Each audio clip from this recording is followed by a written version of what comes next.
Hello दोस्तों, कैसे हैं आप सब। आज की हमारी कहानी है बहू का टेस्ट। हे भगवान, अच्छी बहू पल्ले पड़ी है मेरे। खाना बनाना भी नहीं आता। 3 महीने हो गए शादी को, लेकिन अभी तक वही के वही हाल। यह खाना कोई खाने लायक है? आज भी मुझे भूखे ही उठना पड़ेगा। अमर के टिफिन में तो अचार ही जाएगा आज। अपने ही घर में रोटी भी ढंग की नहीं मिलती। सासू माँ का बड़बड़ाना बदस्तूर जारी था। खाना खाती जा रही थी और खाते खाते दो बातें सुनाई जा रही थी। पर मजाल है कि घर में कोई और सदस्य कुछ कह जाए। वैसे भी सासू माँ धीरे तो बोलती है नहीं, तो रसोई में काम करती निशा को सब कुछ साफ साफ सुनाई दे रहा था। पर उसे तो अमर को भी टिफिन पैक करके देना था, इसीलिए सासू माँ की बातों में ध्यान देने से अच्छा जल्दी जल्दी हाथ चलाने में लगी हुई थी। दरअसल आज निशा ने आलू की रस्सेदार सब्जी बनाई थी। घर में छाछ नहीं थी। उसने घर में सभी से कहा, लेकिन कोई लाने को तैयार नहीं था, तो उसने छाछ की जगह टमाटर डाल दिए। सासू माँ और अमर को आलू की सब्जी में छाछ पसंद है।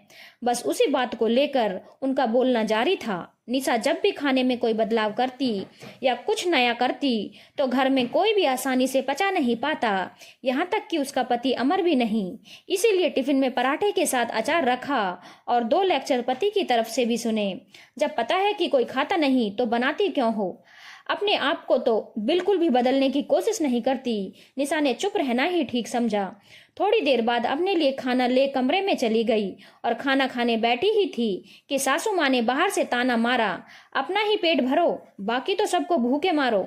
निशा का जी तो चाहा खाना छोड़कर उठ खड़ी हो जाए, पर अन्न का अनादर नहीं करती। यही सोचकर जैसे तैसे 2 पराठे खाए और अपने काम पर लग गई। अक्सर ही ऐसा होता था। इस घर में अगर जरा सा भी खाने में कोई बदलाव हो जाता तो सुबह से शाम तक जब तक 10 बार सुना नहीं दिया जाता, किसी का भी खाना हजम नहीं होता। और ऐसा नहीं है कि सिर्फ यह घर में ही होता है। अगर बाहर भी खाना खाने गए हैं तो खाना वही पड़ेगा जो सब खा रहे हैं। अभी 3 दिन पहले सासू माँ अमर और निशा के साथ एक मार्केट जाना हुआ। आते समय रास्ते में चाट पकौड़ी खाने की इच्छा हुई तो सासू माँ और अमर ने अपने लिए छोले टिकिया ऑर्डर किए, जबकि निशा के का डोसा सांभर खाने की इच्छा हुई, लेकिन अमर छोले टिकिया ही लेकर आया। अमर जी, मेरी यह खाने की इच्छा नहीं है, मुझे तो डोसा सांभर खाना था।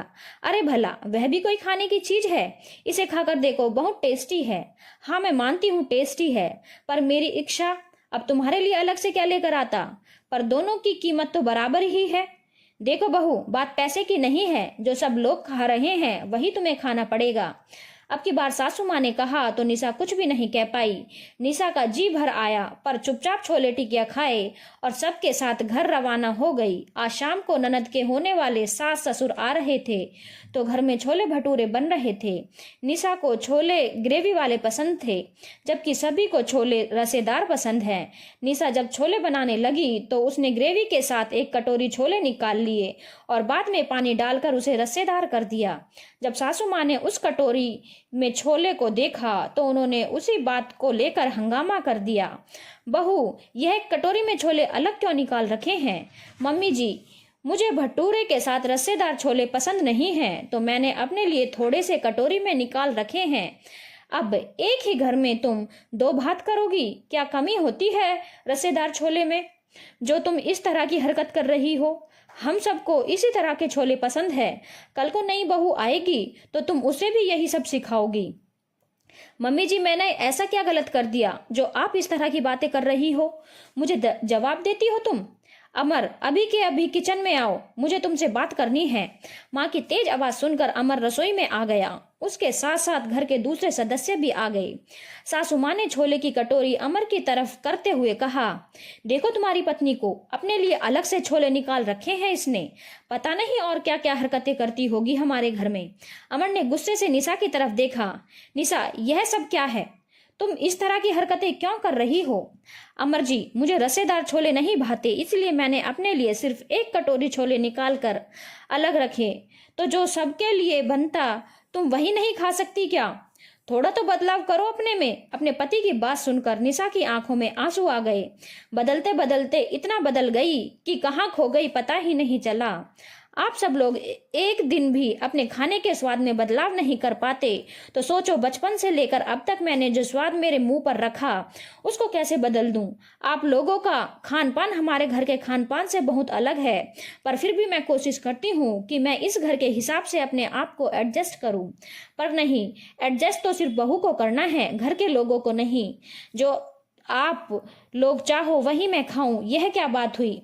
मैंने कौन सा अलग से खर्चा करके कुछ और बनाया है? जो बन रहा था उसी में से कटोरी निकाल कर अलग रखा था। 100 दिन में अगर एक दिन मेरी मर्जी का खा लिया तो क्या फर्क पड़ गया? हमेशा तो आप लोगों की मर्जी के अनुसार ही खाती हूँ, जब देखो तब जो सब खाते हैं वही तुम खाओ। तो कभी आप लोग भी मेरी मर्जी का कुछ खा लिया करो, आखिर मैं भी तो इसी घर की सदस्य हूं ना। आप लोग भी तो अपने अनुसार जब टेस्ट बदलना चाहते हो तो बाहर खा लेते हो। अब बहू तो अकेली बाहर भी नहीं जा सकती, तो भला टेस्ट कैसे बदले? मेरी इच्छा का सम्मान करना भी आपकी जिम्मेदारी है।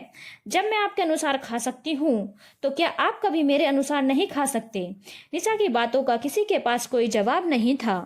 धन्यवाद दोस्तों, अगर आपको कहानी अच्छी लगी हो तो चैनल को लाइक, शेयर और सब्सक्राइब करना ना भूलें।